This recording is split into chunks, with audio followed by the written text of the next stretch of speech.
Okay, this is Jay Rogers, and I'm the director of the Forerunner. And here I'm using Microsoft Teams. I was using this service called StreamYard for a while, so this is my first practice video on Teams. If it goes well, I'll upload it. StreamYard upped their price from $20 a month to $45 a month, which is kind of outrageous, so I had to get rid of that service. So we're trying this. I want to try to share a couple of things here. This is, let's see if I can get into this pretty easily here. Okay. This is my article from the Forerunner. This is called A New Bestseller by Trump's Would-Be Assassin. You heard about the second assassination attempt by Wesley Routh. He wrote a book about the reasons why he tried to assassinate Trump, which is basically that the United States has failed in Ukraine. We failed to win the war. It says Ukraine's unwinnable war, the fatal flaw of democracy, world abandonment, and the global citizen, Taiwan, Afghanistan, North Korea, and the end of humanity. So there's like a first part of the book, which is about Ukraine's unwinnable war, and then there's a number of appendices at the end. And so what I did was I went and I sprung for the book. I had some Amazon bucks. And this is Wesley Routh, by the way. So this is what he looks like. This is him in Ukraine, waving the Ukrainian flag. I had heard that the first shooter, Crooks, this is what I'm getting them confused here. This is Wesley Routh. But the first shooter, Crooks, had his social media platform just completely scrubbed. There's nothing available, but I had heard that there was all kinds of pro-Ukrainian stuff all over it. And that was a possible motive for shooting Donald Trump. And this guy definitely came out and said, this is the reason why I shot Donald Trump, is that he wants to end the war in Ukraine. So this is what he says. He starts off and he says, I must take part in the blame for the retarded child, which is Trump, that we elected for our next president. This is back in 4 years ago that he wrote this. That ended up being brainless, but I am man enough to say that I misjudged and made a terrible mistake. In Iran, I apologize. You are free to assassinate Trump. So he thinks that Trump had very bad foreign policy, and therefore he wants to assassinate him. So he goes on to say that, let's see. Oops, this is a different article here. Let me get out of this. He goes on to say that so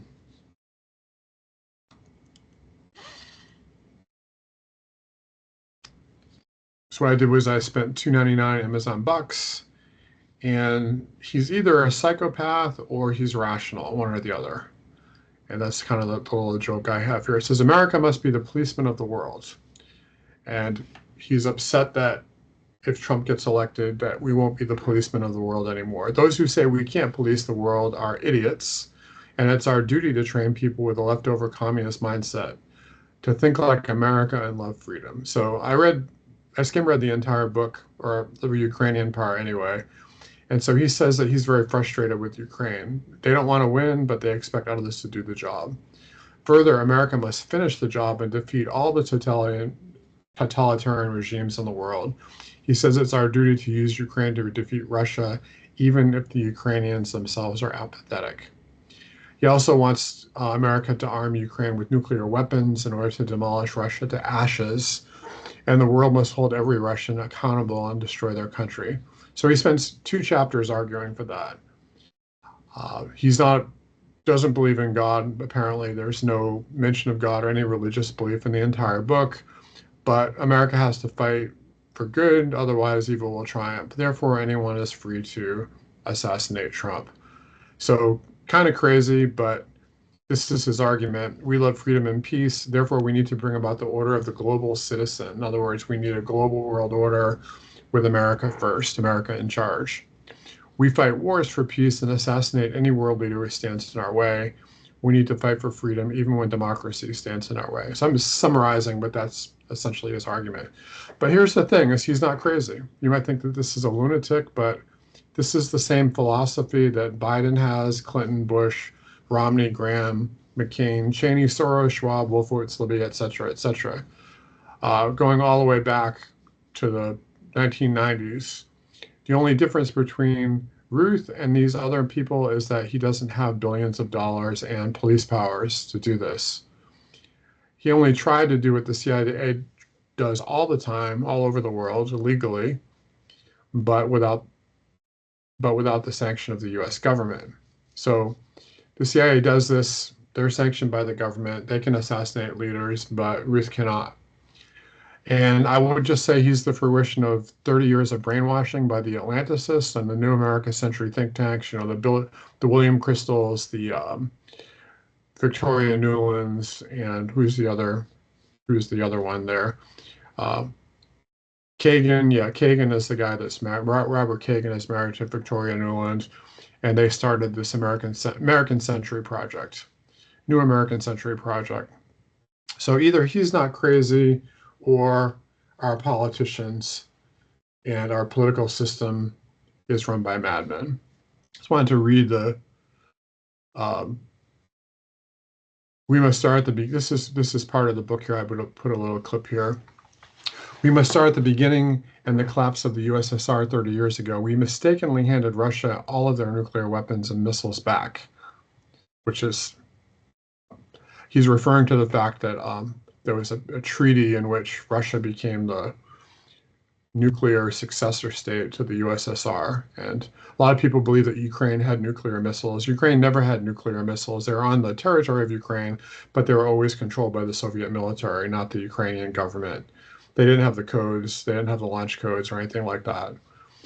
Ukraine struggled alone for 20 years to find its footing and finally secured freedom at Maidan. That was the coup that the United States sponsored back in 2014, but precipitated the invasion and loss of Crimea shortly thereafter. Russia proceeded to move inland to Donetsk to continue its influence and control over as much of the world as possible.